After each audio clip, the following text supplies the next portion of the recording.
página 18, nós vamos ver a Revolução de 1830 que aconteceu na França. Até então, nós estávamos vendo os movimentos operários ali na região da Inglaterra, né?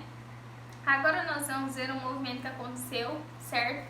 Não um movimento operário, mas uma revolução que aconteceu, né, na França, certo? Após a Revolução Francesa, nós tivemos ali motivos, né, que impulsionaram essa Revolução de 1830, certo? Com a derrota de Napoleão Bonaparte e a realização do Congresso de Viena, ocorreu a restauração da monarquia na França.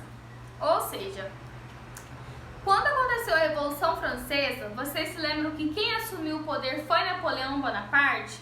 Então, após ali, né, a derrota dele e ele perdeu o poder da França, a monarquia volta para o poder francês. Então, a França volta a ter como ali forma de poder a monarquia, certo? Com a ascensão ao poder novamente da dinastia Bourbon. É importante lembrar que Luís XVI havia sido rei francês guilhotinado pelos jacobinos durante a Revolução Francesa, né? E quem assumiu o trono após ele foi o irmão, né, o seu irmão, Luís XVIII.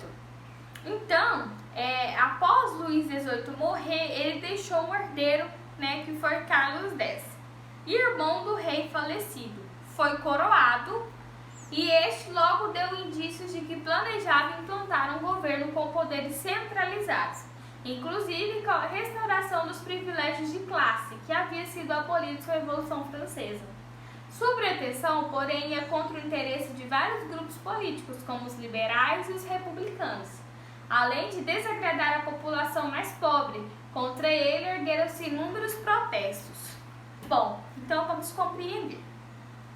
Enquanto lá na Inglaterra, né, os trabalhadores operários estavam sendo influenciados pelos socialistas, aqui na França nós vemos uma restauração da monarquia, né, mas nós temos duas partes da sociedade, que são os republicanos e os liberais, partidos esses que são contra a monarquia, né, que têm ideias liberais e republicanas, ou seja, em momento algum apoiam a volta da monarquia opressora e absolutista. Então, devido ali à volta da monarquia, né, e Carlos X assumiu o trono, ele começa a restaurar alguns pontos que a monarquia, né, tem ali do seu governo, que é o absolutismo, né, a imposição de todas as ordens do rei. Mas levanta, né, alguns desses movimentos contra essas ações da monarquia, certo?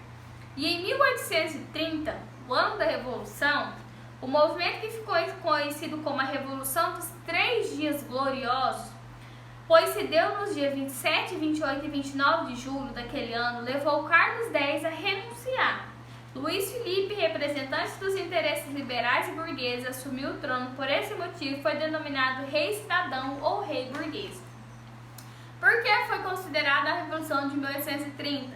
Porque aconteceu, né, que com a restituição da monarquia e a opressão dos liberais e republicanos contra a monarquia, o rei Luís X foi obrigado, né, a renunciar ao cargo, e quem assumiu foi um líder burguês. Então, novamente, né, a França vai ter líderes burgueses no poder, né? A gente viu lá no início do ano também que os burgueses, eles têm esse intuito de assumirem o poder, né? Eles querem uma ascensão na sociedade, eles querem esse crescimento social, por isso que eles têm essas ideias liberais inspiradas, né, dos movimentos liberais, certo?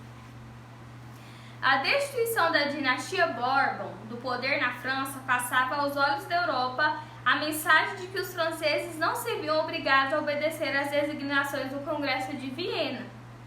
Logo, outros povos que se sentiram prejudicados promoveram movimentos contra as determinações deste Congresso. lutavam contra a imposição das antigas monarquias ao poder ou pela mudança das fronteiras estabelecidas em 1815.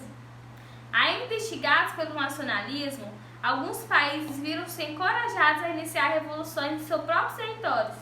Assim, a revolução iniciada na França em 1830 se espalhou por diversos locais da Europa. Bom, a gente vê que as bases do poder da Europa consistem na monarquia, né? Mas quando esses movimentos liberais surgem, né, no século XIX, e essas revoluções que tiram monarcas do poder começam a inspirar outras regiões que têm no poder monarcas, né? E que esses liberais e republicanos influenciam outros líderes, né, a começarem seus movimentos para destruírem, né, os monarcas do poder, certo?